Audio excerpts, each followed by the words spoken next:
Hi, my name is Kristen Nielsen, and today I'd like to talk to you about a topic that you may not have heard about before.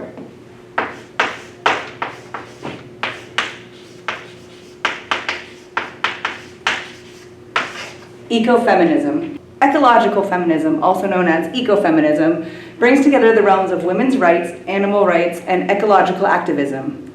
Combining these ideas essentially means that you believe all animals are equal and deserve equal respect. Basically, all life is important and equally valuable. Since the beginning of time, animals, nature, and even women have been exploited and used as commodities. We may be more than familiar with one of these discourses on an individual level, but all too often we neglect to acknowledge how important these issues are to one another.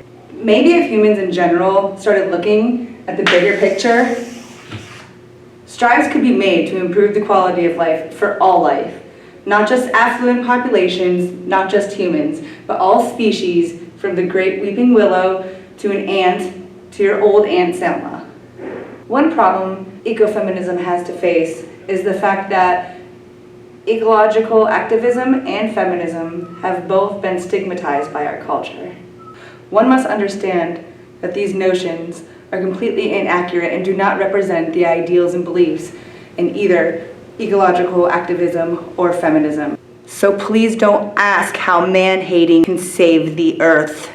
But I wonder how hating men could possibly help save the environment. Why?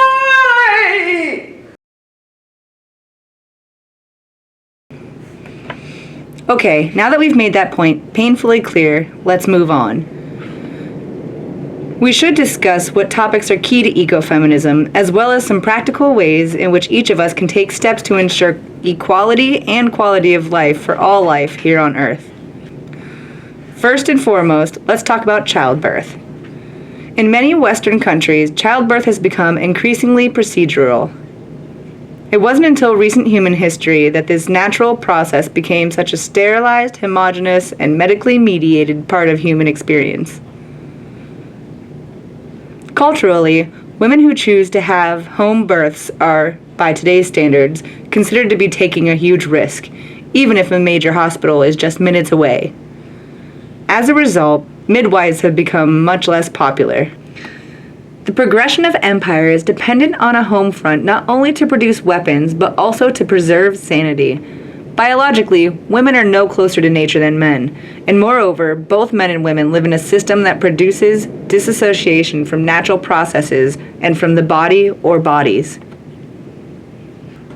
For example, the number of C-sections women receive has steadily increased 11% since 1998, as seen in this chart. Another important issue is women's rights in regard to employment and land ownership. As you see in this diagram from the Rural Development Institute of Landisa, the ability to own land improves many aspects of life in less developed communities, especially for women and children. Landisa's main goal is to secure land rights for women through governmental policies and sustainable developmental planning. Other issues tackled by Landisa include education, conservation, gender equality, public health, and food security in some of the most impoverished regions, including India, China, and Africa. From this, we can start to understand the wider impact of women's rights on a community as a whole and potentially even the planet. As Americans, we tend to ignore how our actions affect the rest of the world. In many poorer nations, companies often come in, devastate the land, and leave the local people with less of the resources they barely had enough of to start with. These issues aren't just one-sided, though. Men also face difficult issues of their own, as many of them die in war or unsafe working conditions, leaving their families scrambling to make ends meet. Facing less pay for equal work, compounded with lessening natural resources and rising birth rates, the future may seem bleak for women in less developed regions. This is why, now more than ever, we must address these issues head-on in a combined manner. This is the only way major advances and developments will be accomplished. As published by the United Nations in a report, The issue of intergenerational justice demands that the actions of the present generation do not compromise the ability of future generations to live fulfilling lives. There are many ways to get involved with ecofeminism and other issues related to ecological sustainability through civil rights activism. The first step is simply making better choices with your personal actions and realizing that small decisions have big impacts. Another option would be to volunteer with organizations such as Landiza, who are making strides in combating civil, ecological, and economical challenges for women who need it the most. Lastly, which admittedly might not be for everyone, you can protest or generally speak out about issues impacting women. Raise the awareness of your friends and family about how they too can be a part of the solution rather than the problem.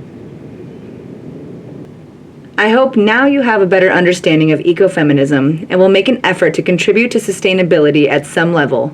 A little goes a long way. Thank you.